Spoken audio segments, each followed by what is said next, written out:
Hey everyone, and welcome. Today, we're going to talk about something really fascinating.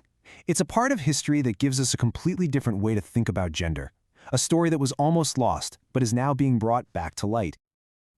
Most of us grow up thinking there are pretty much two options, male or female. But what if that wasn't the whole story? What if, for centuries, some cultures saw gender as something way bigger, way more spiritual than that?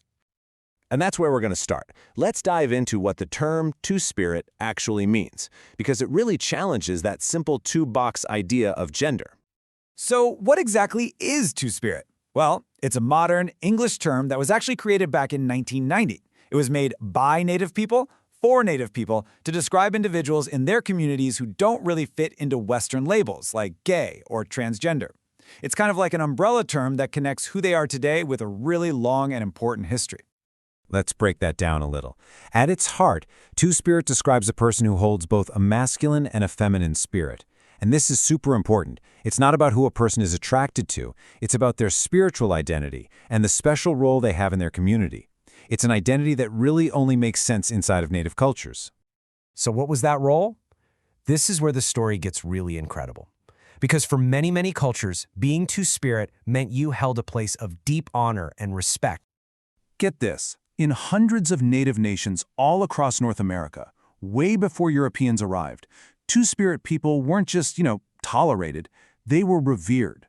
They were seen as a bridge between our world and the spirit world, like they had a special balance and a deeper kind of wisdom because they held two spirits inside them.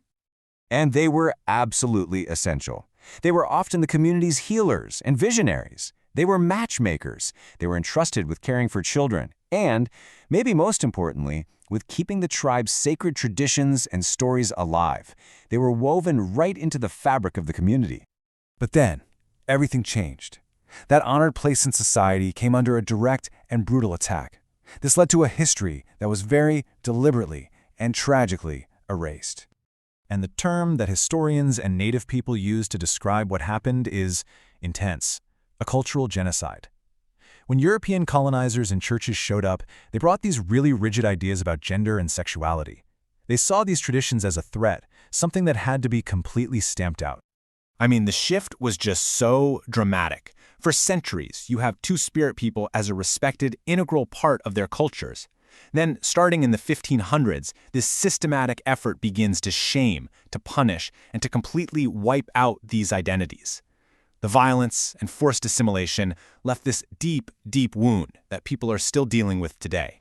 And that brings us to the present. The fight today isn't just about digging up old history. It's about dealing with the very real, modern consequences of that erasure.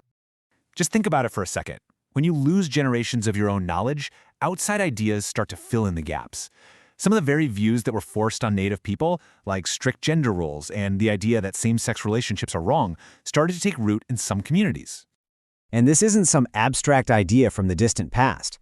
A really powerful, painful example of this conflict happened pretty recently, in 2005. So in that year, the government of the Navajo Nation, a people with their own rich traditional history of multiple genders, passed a law that banned same-sex marriage. And as you can imagine, it created this incredibly painful debate among their own people. So you're left with this heartbreaking contradiction. On one side, you have the traditional view where gender diversity and the relationships of two-spirit people were respected, and on the other, you have a modern law that reflects the exact same colonial values that were used to try and destroy their culture in the first place.